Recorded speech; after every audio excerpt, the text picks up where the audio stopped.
Ken Kachelia Mango, Kaping Diang Good, whatever new run, Nakatumung side to Salang Friend, Hilpen. And you correspond Kak Memorial me, Ewo me, O Pekian Savalme, Kawit Kan, the Savalme Masen Kan, Makinia Kakel Patra, Kamor Patra, Kamaran Patra. O kawit pada na sila kan Norway. Kalangan siyang kauna. Pwede niya mata-matawa. Kamila men Bombay. Ika ko siya men 99% men Bombay. Mangi kabagap in samat na katkatnala. Puso to wewe kima rakin mata-matawa tamak second niya kabagap kita so. Kami kasampal ko pwede pensisis na pataki yung rai kabagap po. O point ni bang pagkatawa sa akin, Kupwuren yan, Pweida Nanleng Duwehte na tingyaw Sampah. Hindi kabagap Kupwuren ko at Pweida na natamaw. Duwehte na tingyaw Nanleng. Diyan mamawkin Nanleng po ang Sampah. Yang mamawkin Nanleng po ang Sampah. Iwasan ng sila na nakalapa ko. Pinsek, pinsel. Mamelil kisel. Uya so lang kay. Masmelil po kisel uya. Syrian court ke. Kejauhan memor ke Kupwuren court. Tuan Sampah. Kabunga kaun. Kau kisah soto kusai kak mata-matawa. Mele laka kosai. Asam nau. Kusang maito ang kaun. Se ong ibanda. Se ikai paranki. Kusiya maasanin court. Absolute memor ke maasanin court. Pwede kaya lama skill mata-matawa menia pelian lama-lam na mau. Ito pakai ucapan diaratan ako mamasani menia pelian lama-lam. Ako kas-kasik sang remu o rey magsakasik yung sabon na masan. Song koros Jesus kem sakalar nilobo. Anak-anakan koros mabisata na आप में यू मक्जाना ने चेक माओ नीपांग वाटकिया मिसा में पांग कोसांग nan bukan mart kira laut isek retikik irisek limau tel paisek limau ibang pukata namotomot abu bang watake rei pugsangkak meta-metawa melel tuan wag pasangan mamauran nalang o wengkote Nanleng o mauring Sampah. Tuan Kupwuren ko wuksang atay lamalang. Hari ini menwatong sa wuksang ka sek ranwot. Mamelik sa uya mamauki Nanleng po Sampah. Saka kita Nanleng weyo me kanangama weyo me sutot kailo weyo me sotre kin kolo-kolo muntiti, weyo me sabon man kin dimtok, kanangama, Pweida petrol, sotre suma pin weyo, sotre mata-matawan kailok nan weyo, yatuan na tama no po Sampah nintuan na sakatan kita sa ulan. Kita maito, weyo ang kalaway kita, tiyansukan magsakin suwang kawal, Immanukalar weyo. Weyo ye Christ Jesus. Puligiti mas. Ay memoriang kauno. Kasinan tama siya penay. Kosantikan. Ay mi menwatong kita. Pusangkas mata-matawa. Kasampal pen. Memoriang wengko. Kung Sampah. Kasasuta na ane. Janlaw lalapaliyo. Siap septa praktis dan menurut weyo. Apnya kami ini to Sampah awat septa praktis. Ya tuan masen wet. Ya tuan kapa wet. Naikin ko siya ngay kabayata. Te ikin ko siya ate ap menurut penay. Yamu manai no yang kauno. Mekatan kini saulang huko. Patapatan ke masayan kot. Akot kaunta ay mau. Tengay makakaunti nga. Ariat bang atong tawasar sa watak panen. Ngan mak isek. Kilisak limaw lil pasak limaw mamasani. Main sabadi kita kriyaman. Same so chon. Ra patoto ren sisi so patuano main. Sumbatak. Niya meakot masaman. Komuyan kubure akin git. Sisi katin kaina mo rera. Sagot mo. Tama kumanane. Ayra patuano. Saman komuyan kubure ki. Nan lingalingan omuwe. Niyomubahan na markila. O may tong question ka mo intomi. Emen ni palimaonom. Emen ni palimeng. Ajis masa ni yongra. Kuma siyasa tama kuma pagpagyan. Kumagak nim talen logolog me in panem. Kumakak peptas kila peptas ni pan peptas ki. Rapat wanong ay main. Cekak. Tises eri. Tises kasi masa ni yongra eri. No mau. Kumabanim dal may banim. O peptas ki peptas may pan peptas ki. Amot si palimao ni. O palimengi. Asuto may yung iyan belakang. Kokot na kati yung iraikan may akatin o napatanga. Nitumbatak ek rongata pagpagwat relingar-ngar kita pancing to son. Sisa termal tiray pano masani kumailase tuwan malapalap en rosarosakan tuwan arkin kolokot kelay manaman en kaunta rosarosakan o kaunakan kinar kin manaman uiset kaiten ipan tuan met ramai memen ramai memen labalabla utan pan yala papapamay memen sumas pan yala latun karusia pwede na ramas kato kaiten pwe aramas en baba apuen baba aramas kor utun metigila emaul pwen kamaula aramas ngata kalangan en got Weki kamelele menan momoto kan asyud ka kelang masenwat mesansel wasa iban po kata ate iradigitik pasa ke ukoti nyaso metumbatak ko rongata pagpagwat me James o John ya on Jesus einin kalingar-ngariray wiran pagpagi Hira kalip, enan kita jalwat, mot, emen palimaon, emen palimeng en Jesus. O yang ruruwa siya, kosanti kan te bubaw siya yung ramaskan niya kosanti namar kiyo. En Sampah, Jesus matanime. Iray kan makaon en rot-rot, sa mamaurin Sampah, imarana na mo.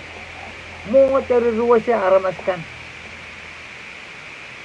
At na kahit kini mo man kumail, ay mamasan niyong raikon may gitawa. Pwede na. Kahit ni bantuwa remail, memen labalabala, utahan pa ang wiyala, papapamail. Pwede masan ni, memen labala, utahan pa ang kito, pwede mintuan Jesus ang masan ni. Asuto kato ni Sampah para masen baba. Apa kato puen en papa aramasakan. Riyamu man ata iti tawen Jesus na silapot. Kaya may to kuburan ko tempuita reta. Sakin nanti yung papa sabol man ko taramaskan maluwat masakoyat. Parangka kairta, rangka kwewekila ya kuburan ko. Siya tuwa na taman mauriyang kauno rahan pukat. Ong riyata saulang kan. Gasukin mo dati ruwa sa iral paran wiya tama sana. Jesus kato wiyala men pa. Wiyala papahan kaya lamas. puede na yan kamaor la mangatar. Isu to kuto. Pwe aramasen papaye. Ay kuto po yan papa aramas. Glory Jesus. Yamu manatam na uran bukat nyadakatan kita serian ku. Te saulang. Atam na ur magsasyung tuwates. Me eko. Melingar-ngar kitar. Change so soon. Harap pagrensi si rangka keti yaman palimaw naman palimain. Puenkin pau siya yung aramaskan tama kubure. Ruwa siya yung aramaskan tama rin muya. Jesus masani magkaite kini mo man kita sa ulang mo. Memen labalab utana sigla. Memen suma sa bangwala men pa. Riya kasang balong sabon mata yeyas niya takatan kita sabon man ko. Kita muya son patan aramaskan. Pukata aramaskan. Kasampal ki aral mau. Kay tegin te may ray sa ulang ang sabang kasampal ki. So sana na kasampal ki aramaskor. Sa ulang mo siya sa ulang. Pairay may sa ulang ka makalingar-ngar ki Jesus. Momotong sonrut taksis kan.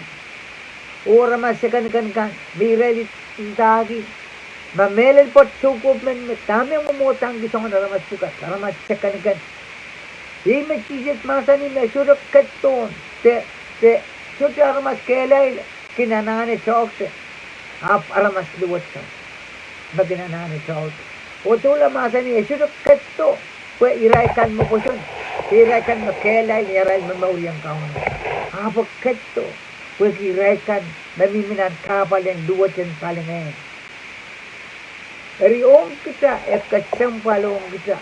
Yang memenatang mauring sola. Kita kairong pain kita nan masan mo. Na pain ni katete. Kita ba ini to isang bawat o mamorki maurun way. Kay tiyakin kita ba po katadabin ko sa iminta. Imo mo ni kasal na maluwat. Hansu koros naikin rong ko sayat magkasal maluwat. Wuwaki aramaso kosi yan na kuot maluwat. Pweta. Kung yung ay kabigwita rasong ko. Anikin matamatawan ko. O kasakosayin ko. Kita kang. Wuwaki kita kang. Karyaw. Kuot alayong airplane. Atam na nauring suda. Karta solar ko na yung kisan kusi ya songon ko sa ibukan. Mahinta. Apo isme bila sa Kupwuren ko. Kanto kabay. Kupwuren ko. Yay masanan ko. Kupwuren ko. Yay masanan ko. May insumnan pukat. Riyamu mo na tapan ka kusi ya. May isme sa Kupwuren ko. Pag Kupwuren ko. Yei sada me mamasani nagsa yuk bana klokwat Kupwuren ko tujo buksang masan ko o buksaro ka dede na roma isu no lau teo me maseno yei makut yet maseno yei pasanan mau maseno makin kamera ini kisai maseno mau yara masla Jesus Christ Magsalukay ang nanatamaw. Jansap tama mauren pay, mauren Nanleng pong Sampah. Ilatabag sa nitawa ang Jesus. Porque na ewo, paliyan naman ang miyaral, miyaray kosan di apsep, yabetan. Mautan na posan tan na masan ang kot. Sa posan tan na uyapan ewo pali. Yamay kasampal ki. Matami kosan na sinan paliyan naman ang kanta tama Kupwuren ko song niya. Well, kay pag masan ang kot lod. Kay pag ikinrong-rong aramas ko siya tama yung sindiyan. There is a revelation in the written word. Magsana na kasampal sana na iwong masan. Pwede ngayon ko siya kot kapagata pwede tukaw and mamorlala. Kot kapagata hilo Peseto, umam and mamorlala.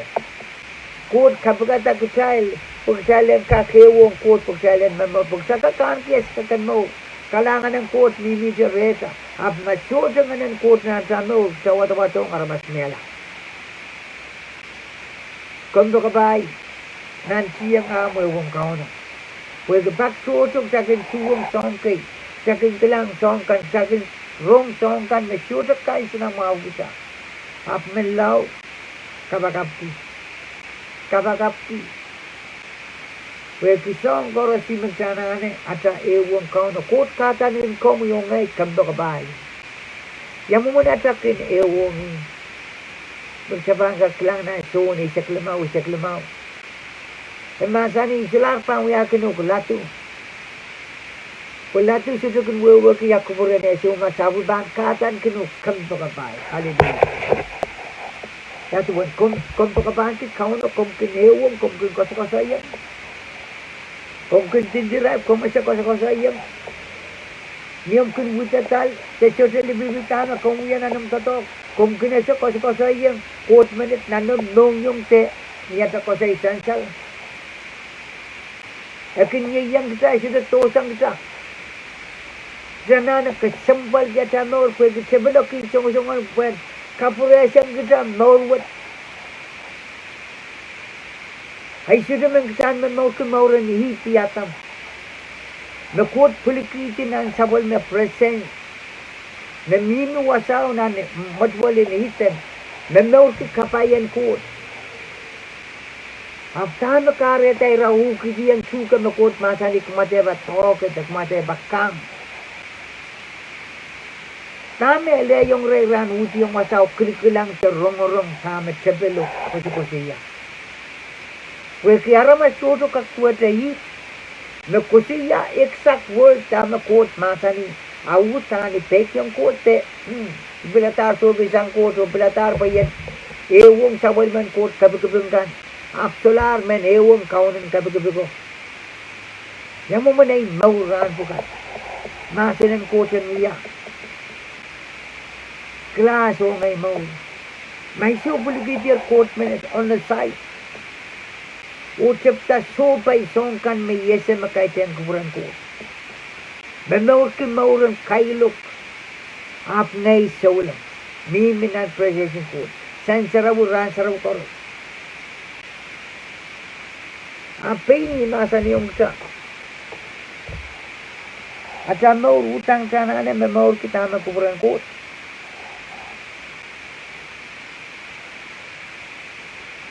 Kasana memaur ki. Tama pini kate yung siya na Luke 1:0.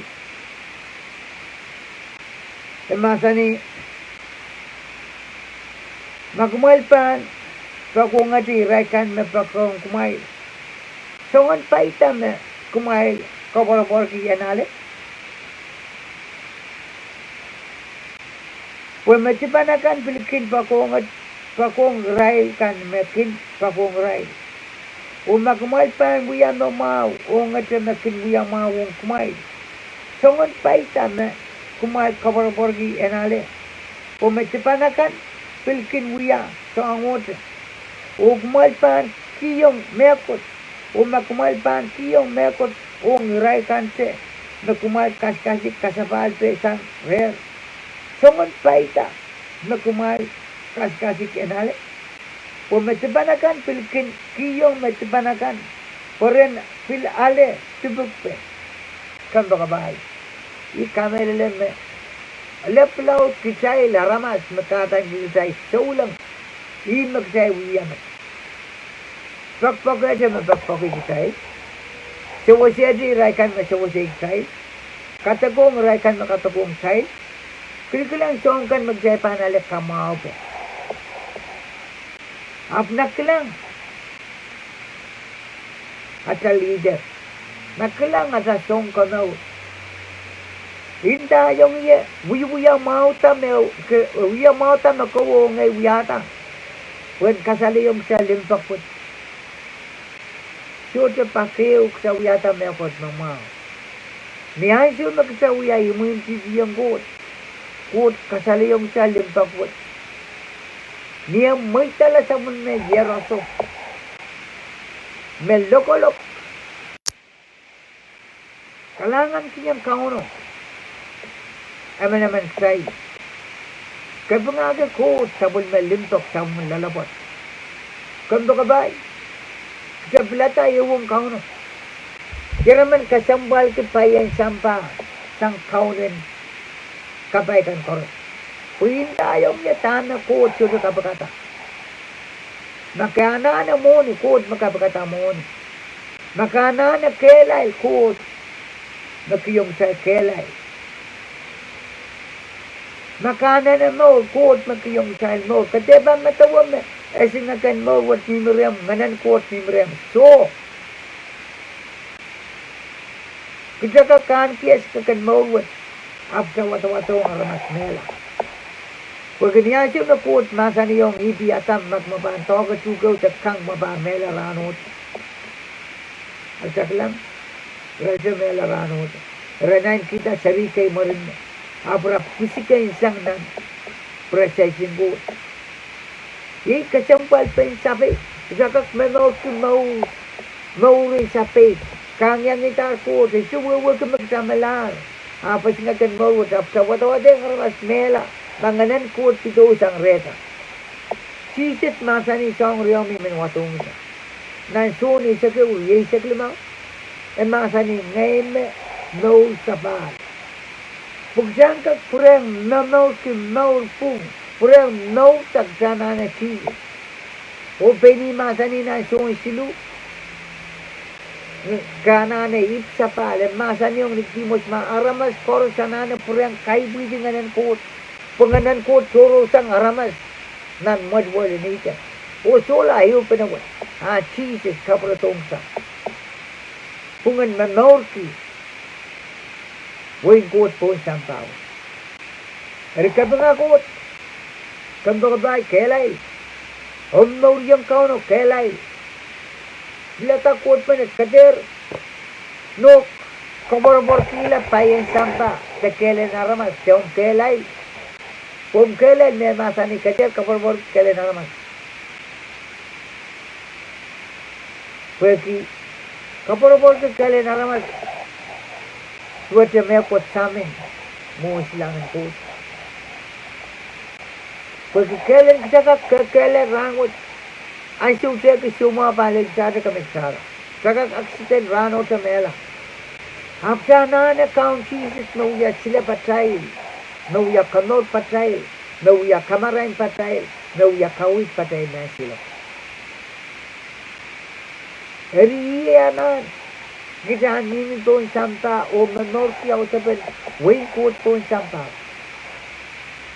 Wing kot masaninan, senesi sew isa kono. Kita kapagkatara mas rasong sa. Eri kumyo nga ito kapagkatara rasong kot, kita han ke matamatawan kot.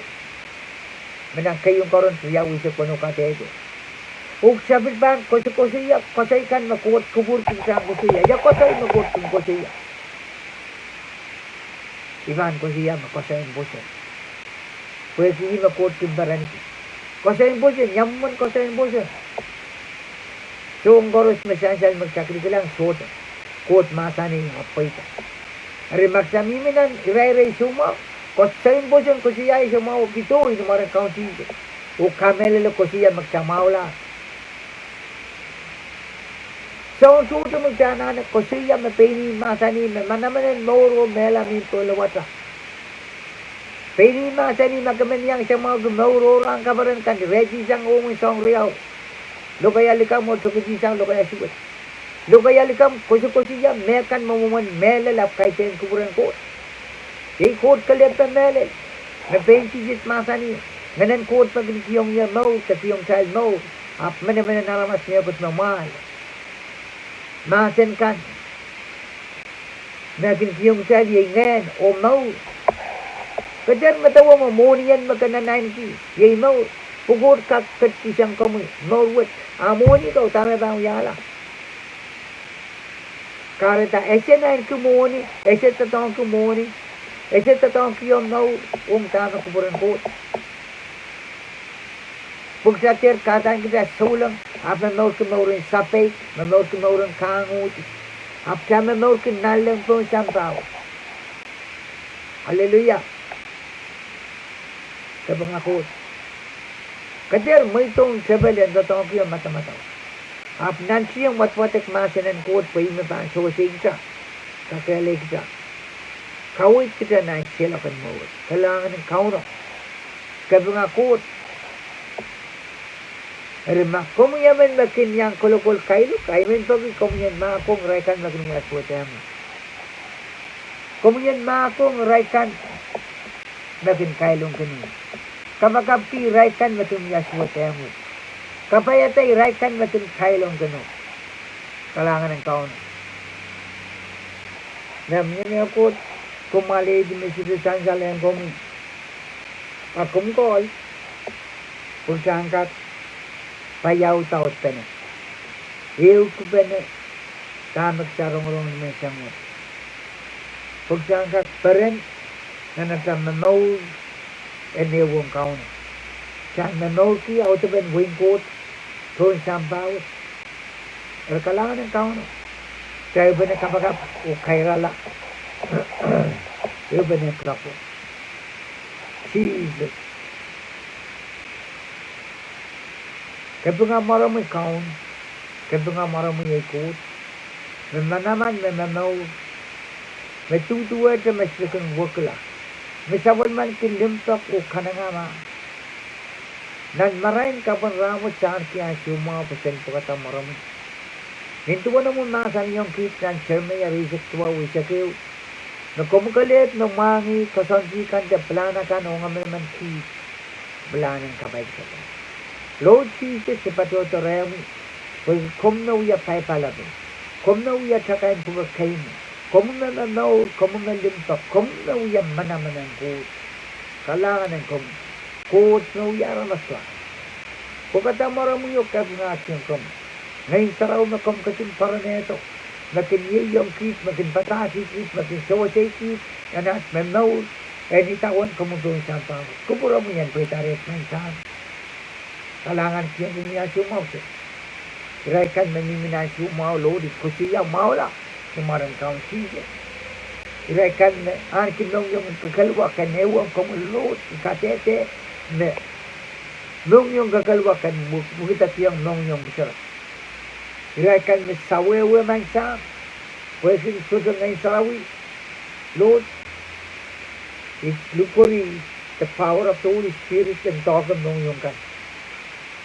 When kak turn it around, nong yung isudo weweki ang kakugita kiyang nong yung weweki, nong yung kailo kan kakugita kiyang nong yung limtok, nong yung sawewe ang kita kiyang nong yung wewe, kaya nga marong siwakot, kung may lingalingla, kung may sansela, na nasno, may korespon sampah.